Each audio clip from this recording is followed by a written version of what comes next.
We are proud to endorse Timeshare Exit Team. Yeah. For decades, I have taken calls from people who were stuck in a freaking timeshare and could not get out. Yeah. And so for Timeshare Exit Team to come along and find a way to get them out of their rip-off timeshare, I was so excited to endorse them, and I still remain proud to endorse them. So Mike Flasky, who is the CEO of one of the scummiest and largest of the timeshare companies called Diamond Resorts, tweeted at me May 19th, "Wow, Dave Ramsey's made millions endorsing Timeshare Exit Team, who's being sued by many, including the Washington State AG. Check this story out. Time for Dave Ramsey to check out of his Timeshare Exit endorsement." You know why Mikey wants us to check out of that? Because they're kicking his butt up around his neck, and he's wearing it like a collar. That's why he wants us to check out of that, because they are one of the scummiest. So the deal is they've made hundreds of millions of dollars. Yes, I've been paid for our endorsement. Proudly, I get paid for our endorsement. I am a capitalist. I don't mind getting paid for our endorsement, but we do not endorse things that we don't believe in. And Mikey, I can tell you this. I've never had a single attorney general, like the one in the state of Arizona, who fined us $800,000 for something we were doing.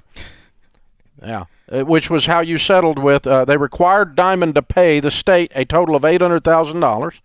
$650,000 will be used for consumer restitution, $150,000 for the state's attorneys and fees. This assurance also includes the relinquishment program, which requires Diamond to allow qualifying consumers who no longer want their timeshare to return them to Diamond with no further obligations. Consumers complain that Diamond used deceptive sales practices and made numerous oral misrepresentations and false statements during timeshare sales presentations. No kidding. They're timeshare salesmen. They misrepresented annual maintenance fees increases, membership resale and buyback programs, which doesn't exist. Yeah. Timeshare membership resale market doesn't exist. The ability to rent timeshare vacations doesn't exist, and discounts on other travel needs. Under the settlement, Diamond agreed to take a number of changes to its business practices. $800,000 later, huh, Mikey? Yeah. So don't call out my integrity on Twitter, you piece of dirt, because I'll tell 17 million people how bad your company is, like right now. Yeah. The phone number here, if you want to talk timeshares, 888-825-5225. This same company, Anthony, this one just boils your blood. Yeah, I read that one, Dave. Retired Christian missionaries Frank and Betty Lusk. Company convinces Arizona couple nearly 90 years to buy a $150,000 timeshare. Guess who it was? Diamond Resorts. Salesman had convinced them to buy a $150,000 timeshare with $8,000 in annual fees. 90-year-old missionary couple. They called it a dream holiday. Actually, it was a nightmare, said Frank, 89, who was a music professor. It was the dumbest thing we ever did. Desperate for a way out, they agreed to an exit company's hefty fees to try to negotiate an end to the contract. Betty, an 88-year-old former librarian, has had insomnia and fainting spells from the stress. She's gone to the hospital several times. The Lusk have used timeshares for years in Scotland, Florida, Alaska, Hawaii. And then they found Diamond Resorts, who lied to them in a September 2018 sales presentation and used hardball tactics that echo prior complaints from consumers, such as not adequately explaining all the costs. $150,000 timeshare at 90 years old, Dave. This is a company that is the worst of the worst in the business. And now, if you want to go over to the other end of the spectrum, Disney has timeshares. Now, I'm not going to tell you to buy a Disney timeshare, but you can't. There is at least a market for it. You can sell it and get out of it. It's one of the few you can actually get out of. Right. And they do actually not lie.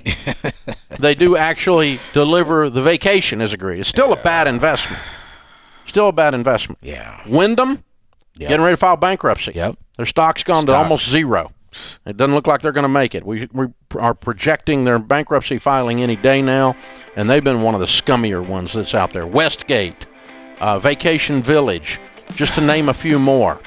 So if you've had a timeshare experience and you want to share it this hour, our contention is these things suck beyond belief, and some of these companies are scum of the scum. Stay away from them. We're going to talk about the rest of the hour. The phone number is 888-825-5225. This is The Dave Ramsey Show.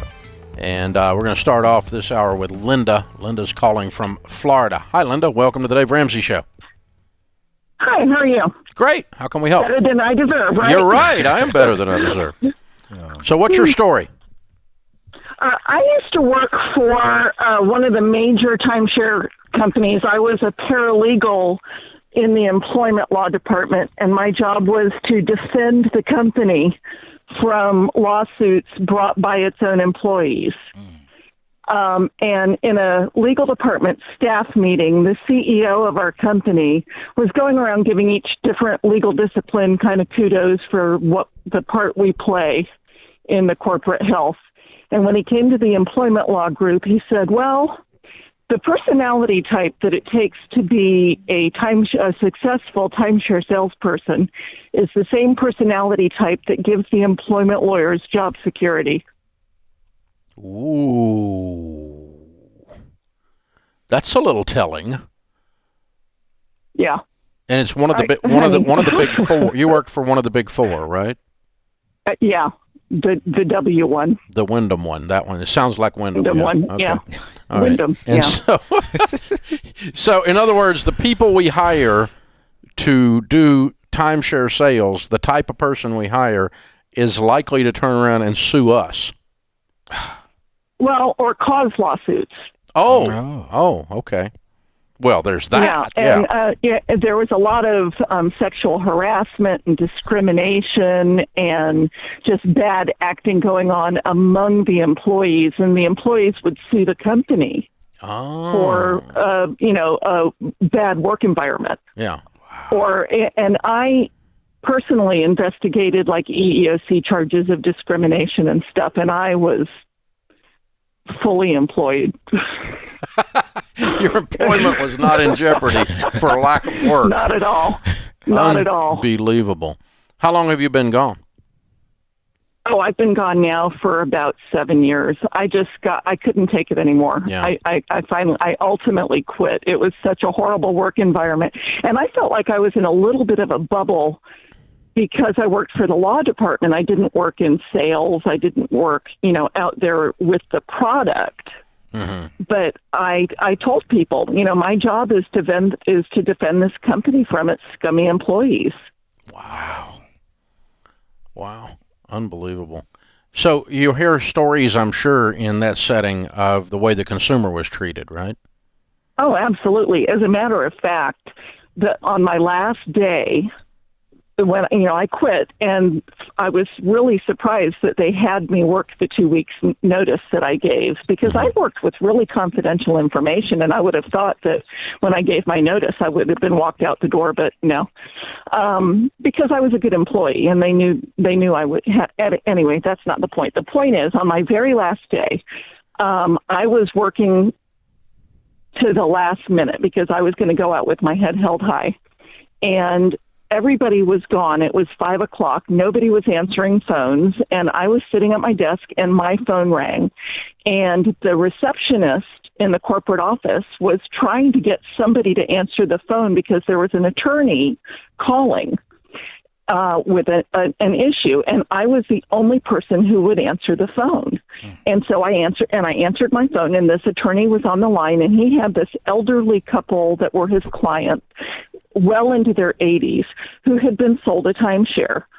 And he said, and he was from Alabama, and I went to Auburn, and he was in Auburn, so we had an instant rapport. And he said, now, honey, it's not that they can't afford it, because they can, but they're in their mid-80s, and they have no business having this timeshare. They're never going to use it. They're not in good health. They just, they're not going to use it. And they were just sold this bill of goods, and they bought it because they're too nice to say no.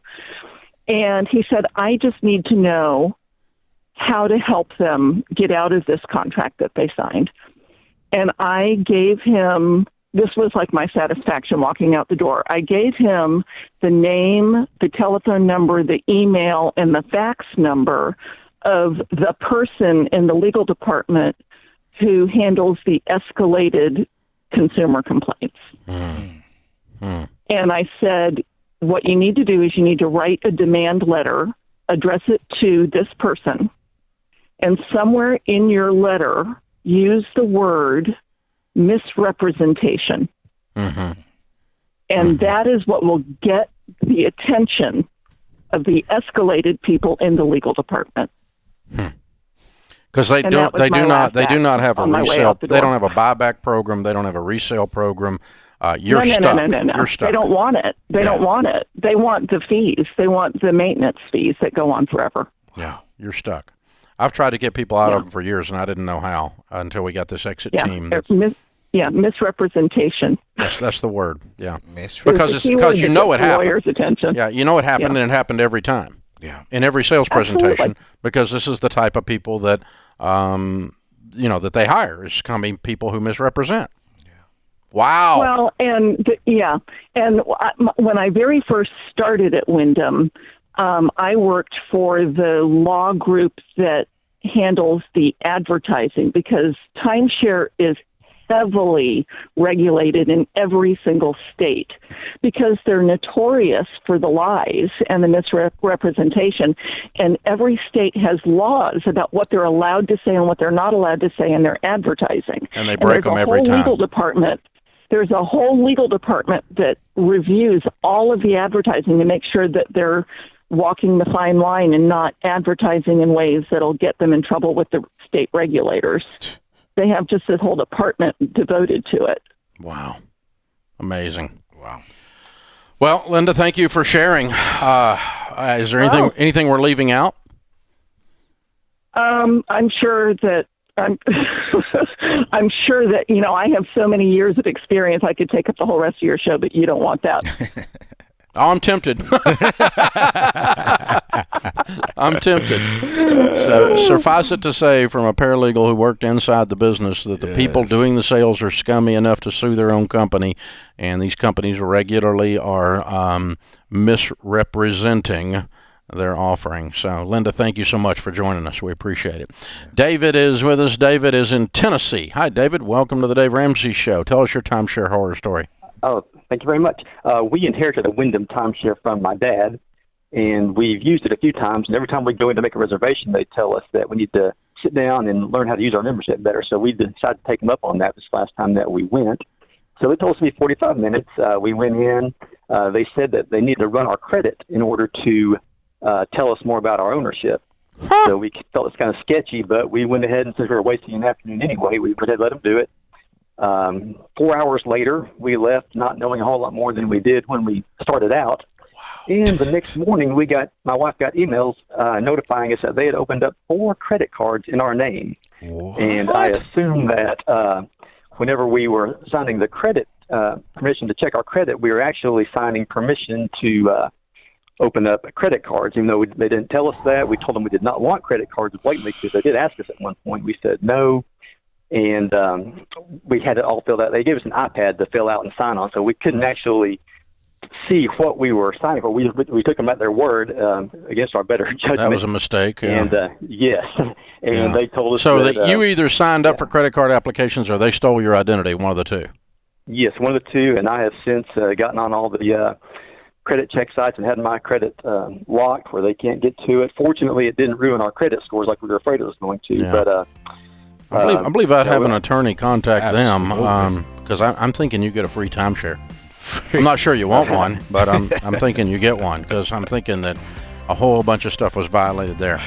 Well, this is a scummy business. Wyndham, Diamond, Westgate, Vacation Village, the bottom of the barrel, the best of the bunch. Still don't want to buy from them, or Marriott on the other end of the spectrum, and of course Disney. Yep. But again, I wouldn't buy a timeshare of any kind ever, in any circumstance.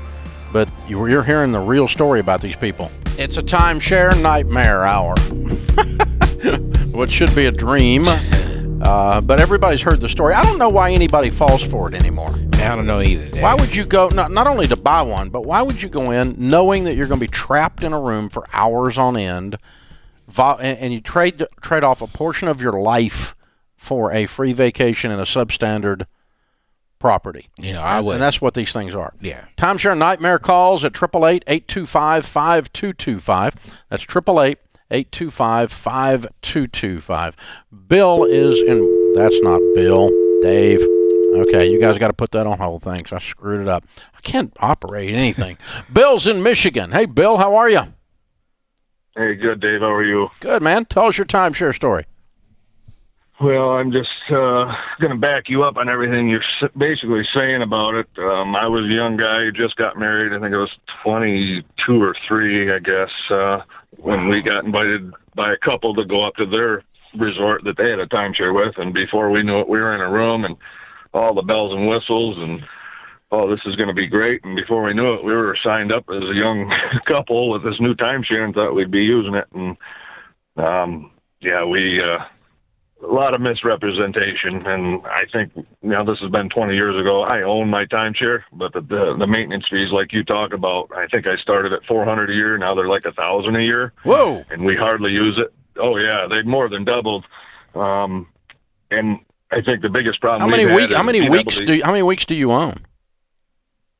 Oh, when we got it, it was like $10,000 for the timeshare. It was like 6,000 points, which.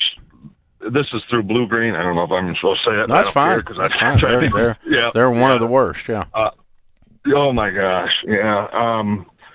So I mean, there's peak time, non-peak time. So when you go to use it, obviously, if you go to peak time, 6,000 might get you 2 or 3 days. To where off-peak might get you 5 days or something. It just depends where you go, when you go, and most of the time, anytime we've tried it, we couldn't get it when we wanted to, so either we just went to a different place, if we wanted to go on that vacation. We're not great, I'm going to say, long-distance planners, if that's the term, as far as, hey, let's take a vacation in 3 months, because you'd almost have to schedule through Blue Green, from what we found, way out further than that to get the resort you wanted to go to. I mean, otherwise you just never would happen.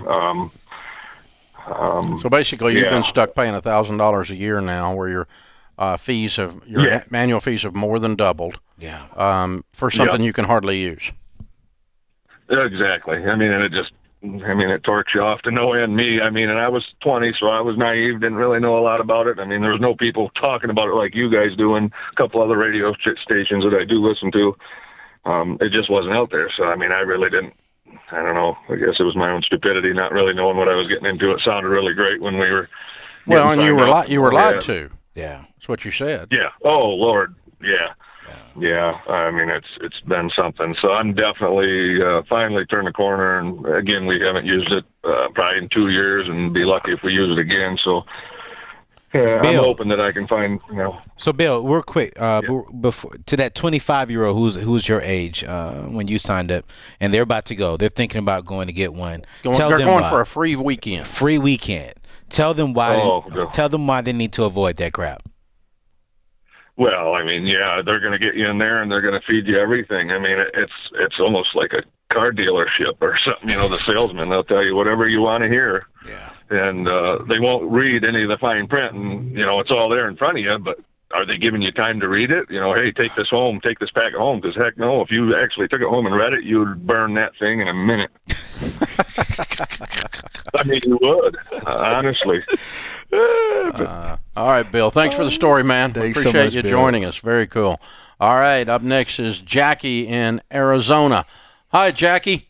Tell us your timeshare nightmare. Hi, Dave. Boy, I am so glad. I am such a fan of you, and I'm so glad you have this timeshare thing on, because I am so passionate about this. Back in 1980s, we moved from Minnesota to Arizona, and we never heard of a timeshare before. And we got something in the mail. You get a $25 coupon to at Home Depot or something. I thought, oh, we like Home Depot. Let's go get $25. And so we listened to the spiel and whatnot. We weren't making hardly anything then, but what we bought. It was a deeded property then. It was through Sunterra. Well, and then so anyways, as the years went by, we started having kids, and and I'm thinking, they're not going to any places that we really would take our kids to go to. Like we're doing soccer. Well, you got anything, et cetera, et cetera. So, anyways, they ended up changing. They sold out to Diamond, I think it was. Yes, they did. International. Yeah, and I tell you, And all the things that Centera had promised us, they said it would carry over, which was like free airline tickets, etc. Well, we never did get those. And I would write letters to them. I would call them. Never. Oh, yeah, they're coming. And then I would make documentation that what I did. And I never did get the airline tickets. Well, anyways, so then there was another promotion. And so we went again, which is, I don't know why, but we did. And then, of course, they wanted us to switch from the deeded property to points.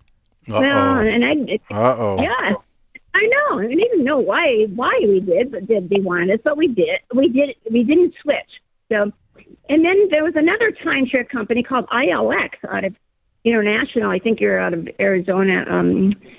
Premier Vacation Club, I think it was. And then we bought with that too. And oh my goodness, so now we've got all these maintenance fees, et cetera, and annual fees. And then, I thought, well, we need, my husband, Charlie, he says, we need to get out of this. I said, okay.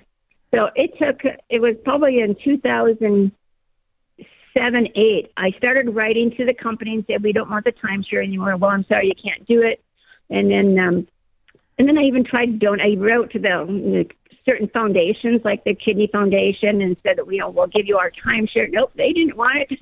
And then we would give it back and then to them, but they didn't want it. And so we ended up, I said, I'm spending a lot of time trying to get rid of these things. Oh, I even paid $139 to have them advertised. Yeah. Yeah, those really lists are a complete rip. Advertise it for sale with 9 million other people that can't get rid of theirs. Yeah. Exactly. So then I would get calls from them, and then they'll say, well, we'll get rid of it for you if you pay us $5,000 or $500. And I said, I tell you what, I'll give it to you. And I won't even have to pay it. Why don't you just take it, But no, they wouldn't do that. So anyways, my husband says, okay, you got a chance to spend a lot of time to work this. So we ended up eventually did go to points, unfortunately. And then we went to, we gave one back to them, but we had to pay fees for a year in advance to them. It was to Diamond, and it's right in place in Scottsdale, Arizona. And then we ended up giving another one away to a friend of his, which I don't think that was very nice. That's some kind of friendship. Yeah, that was Suffice it to say, you've been chasing your tail for a decade on these things, man. And it's not been any fun. So, the timeshare business, that's what it is. You get stuck in it, and you can't get out. Can't. And talk about something that takes up your time. Yeah. Identity theft takes up your time. Yeah. Payday lenders take up your time and rip you off. This stuff, anytime you make a financial mistake, and buying a timeshare would be at the top of that list because the quality of the people and the companies you're dealing with is so low. Yeah. You're just dealing with the bottom of the barrel from the salespeople on up. It is absolutely ridiculous. And we've heard that from inside the company. We've heard that from outside the company. We've heard that from the Attorney General of Arizona, who announces an $800,000 settlement with Diamond Resorts for all of their lies and misrepresentation and how they'd rip the consumer off. And, they appear to be the bottom of the barrel on this. $140. And you know what? Yeah. And you know what? We really weren't calling out particularly names on this show of the companies until a few months ago, and they decided they were going to threaten us, which was a mistake. Came for the wrong team. Yeah. This is not, if you're going to threaten us, then we're going to tell people exactly who you are, exactly what's going on. We were just trashing the industry, but we'll call you out by name, Mikey. So, when does Ramsey Solutions go after an industry or even a company by name? When they're screwing the consumer. We stand up for the consumer. Yes, we do. When you drove by the payday lender and saw people lined up during COVID outside, you immediately went to your Instagram, posted that, and said, people don't do that. You're getting screwed. Yes. When we recognize that whole life insurance is screwing people, we call it out. Yes. When we recognize that car leasing is screwing people, we call it out. Yes. We are on your side. Yes. America. And it's real simple. Yeah. Real simple. And the reason why, Dave, is because we've been there. We may not have went to that specific route, but we've done stupid with money. And so I'm so passionate about I it. wish You're so somebody passionate. told me. Exactly. And that's what I'm here for, is to tell them. Yes, sir. That's what you're here for, is to tell them. Yep. Tell the truth. Don't do it. You don't need to go $100,000 in debt to go to that college you can't afford. Nope. You don't need to make these stupid mistakes. Nope. And timeshare is right at the top of the list of stupid mistakes. Yes, sir. And so we are proudly endorsing Timeshare Exit Team to get people out of business. Yes. Out of their timeshares until some of these timeshare companies are out of business. Yeah. It won't happen, though, because there's a sucker born every minute that'll walk into one of those rooms, get locked in there, and not leave for 5 hours and sign up. Yeah. I've been in those situations. Everybody's been in those situations, and everybody falls for it. Yes, sir. So I'm about done talking about these particular companies unless they continue to come at us. If they come at us, we're going to continue to turn 2 million people on Instagram Yes, sir. and 17 million people listening here loose on these companies and let you guys know exactly where they stand. Yeah. But I'm going to always tell you to not do a timeshare. And I'm always going to tell you proudly to use Timeshare Exit Team to exit your timeshare. Yeah. And to get after them and get out of these stupid things. It's expensive to get out, but it's more expensive to stay in. Sure enough. And here's the other thing.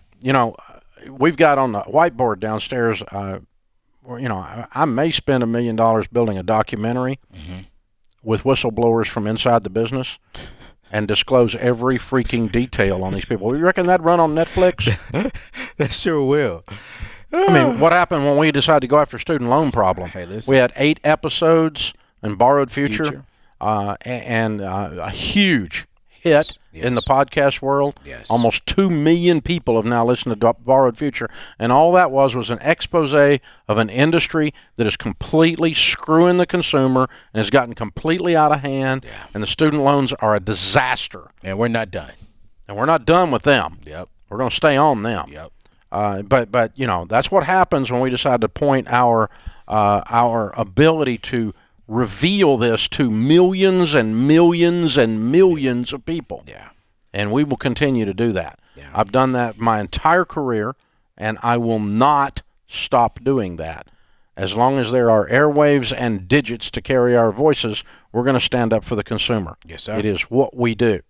Jim is with us. Jim is in Florida. Hi, Jim. Welcome to the Dave Ramsey Show. Hi, Dave. How are you? Better than I deserve. What's up? Tell us your timeshare story. Enjoy your show.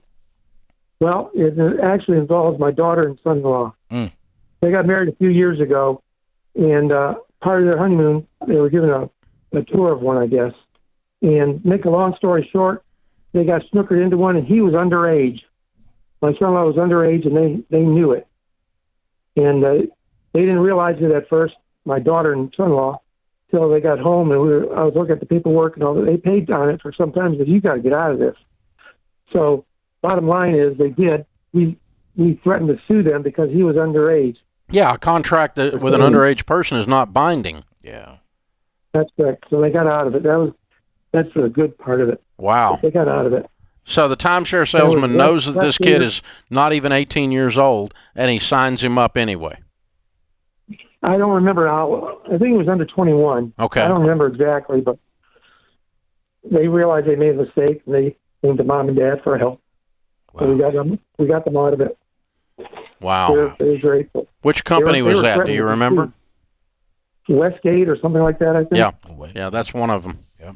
Yeah, they're right up there. They're right at the bottom of the barrel with Diamond and with Vacation Village and Wyndham. That's the 4 that are on our radar that are given. They're the ones with the most complaints, and the biggest. Yeah. Well, the they biggest. were so gullible on their honeymoon, and took advantage of it. Yeah, well, and they took a half a day or a day of their honeymoon, locked them in a room, and wouldn't let them out. Yeah. Till they signed up. So, wow. Underage, and they signed him up anyway. Tom is in Kansas. Tom, tell us your timeshare nightmare. Okay, well, me and my wife were in Las Vegas, and she was going with another couple to see a timeshare presentation. I had to go find my brother-in-law at a convention there. And before she left, I said, now, you know about these timeshares. And she says, oh, I know. We'll never get one. And so when I met her later in the afternoon, she had bought one. Oh, no. And that didn't go over too well. I bet. 2 years later, we came back to Las Vegas, and I told her we need to get out of this. And we didn't know about the timeshare exit team at that time. So we went to the timeshare people and said we went out, and they said, well, you've got to upgrade it to get some points so it's easier to get rid of. So spend more money. So we had to pay another $7,500 to get the points, and then we couldn't get rid of it either. Couldn't give it away. So they lied. And then we found out about the timeshare exit team, and it did take a little bit, but we finally got out of it. Yeah, was that Diamond or who was that? It was RCIA, and I'm not sure what company that was with. But Yeah, because they're big in Vegas. Okay, all right. Yeah, wow. But it was, But timeshare exit team got you out. Yes, they did. Okay, and Yes, it's they expensive too. You probably paid several $1,000s, didn't you? I paid to get out with timeshare exit. I only paid $3,500. Yeah, but that got you out of all the maintenance fees and all the other stuff. That's usually what it costs about like that. Yeah. But it probably took what 6 months to a year to get you out. Well, it took about 2 years. Oh, about 2 years. Okay. Wow. But they were really busy because we kept calling them. They said, well, we're building new offices. I mean, it was, they were just expanding. Yeah. Timeshare exit. Absolutely. Well, cool. I'm really glad they got you out, man. That's very cool. I'm sorry it took 2 years. Wow. But you stuck with them, and it got you out. That's the thing. Because otherwise you're stuck with a stinking thing with the upgrade points so we can get you out. I mean, how does a business just keep lying? Yeah, I was thinking about that, Dave. Like, how do you say, hey, you know what, upgrade to get out, and then the guy knows it's a lie. Yeah. He knows it's a lie. And then spend $140 so we can sell it for you. Yeah. Like, everything about him is just a lie, I'm confused because I'm like, how do we as a consumer continue to fall for it? Yeah. Well, because nobody's out there squawking, so guess what? Now they got us squawking. So nice. You kept poking the bear till the bear growled back. Yep. So there you go. It's because we're gonna let people know this is I've always said timeshares are a bad idea. Yeah. Even in one of them over here at Opry Mills, I don't know what they sell over there in that shopping center over by Opryland. Yep. One of the guys over there always tells people when they come in, Dave Ramsey owns one of them. That's like saying Dave Ramsey leased his car here at your car dealer. Or I know Dave Ramsey personally. He uses credit cards. Or that kind of dumb crap. Come on, man. People spread around. I mean, gee, man, come on. Be original with your lies anyway. But yeah, they just make up crap. I need to get the name of that place so I trash them too. Oh yeah, you need to, Dave. Especially it's right here in our home city. Come on, Dave. They're probably still closed for COVID right now. Anthony O'Neill, my co-host today on the Dave Ramsey Show. Stay away from timeshares, particularly diamond people. That's what we're telling you. That puts this hour in the books. We'll be back with you before you know it. In the meantime, remember, there's ultimately only one way to financial peace, and that's to walk daily with the Prince of Peace, Christ Jesus.